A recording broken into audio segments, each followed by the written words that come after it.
Dear brown girl, they will say, your language lacks finesse, your words low.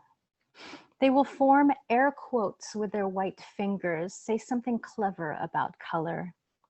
They will corral you into their lowness as you sully their well-lit, high poetic annals with your darkness.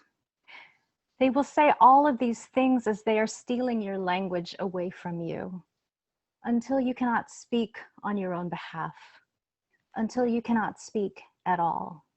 They will say you are simple, making inelegant noise. You are lowing. There is no thievery, they will say. The light is dim in here. You must not trust your own eyes, they will say. See how they cow you. See how they see you when they wish to see you. Some brown cow best left in darkness. And I will say, I have mastered your language. I speak it better than many of you monolingual assholes making ching-chong noises at me. You think you clever. I know your dirty tricks. I'll throw air quotes when you say diversity and unity and inclusive. When you say, I don't see race, I will roll my eyes mighty. Trust this. And I will say everything I say in my many tongues.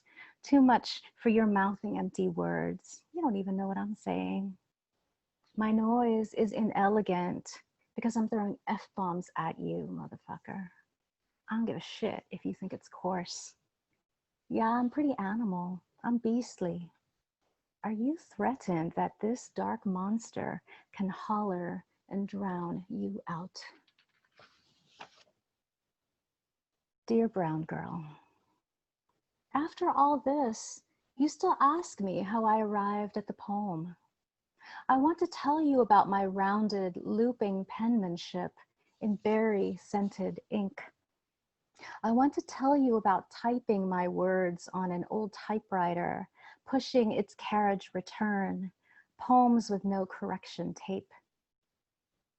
I want to tell you about drafts upon handwritten drafts, about the smell and feel of so much cream and marbled Florentine paper, about cutting class and taking the afternoon to shop for handcrafted notebooks and writing implements. I want to tell you about my pink inked lowercase i's dotted with chubby hearts. I held so much unrequited sweetness. I want to say I was waiting, but I don't know what I was waiting for. So much ache, so much breaking. I want to say so much about silencing and time. Dear brown girl, remember those diaries we were gifted as young girls, pink and floral, embossed with golden curly cues? Remember that tiny golden lock and precious key? Remember wanting to crawl inside and hide there?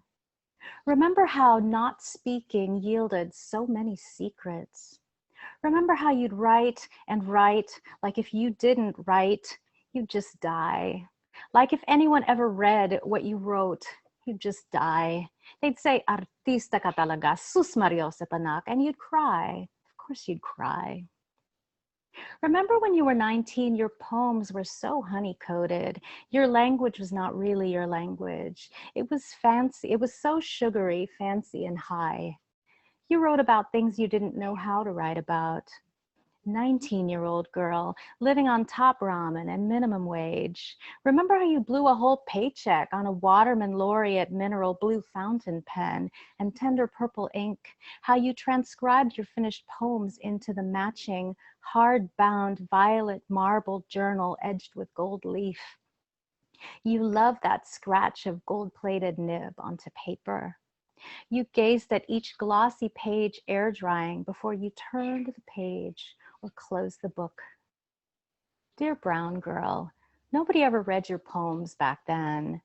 And then again, none of those poems were for them. Diba? Okay. I think this will be the last one. Dear brown girl, what if I told you you don't have to do as you're told? Yes, you can cut up the script they made you recite by heart with your cut up tongue. Yes, by those people who wanted you to be their lace trimmed, pink silk, ribboned, heart shaped box. Yes, they wanted you to let them open you up. They wanted to split open all your smooth, sweet pieces, to mouth you, to melt you, as if you would just let them. Yes, you are allowed to open, twirl your butterfly bladed words. Siete cuchillos. I see you, sister, your swift knives concealed under your lace-edged silk ribboned skirt. Thank you so much.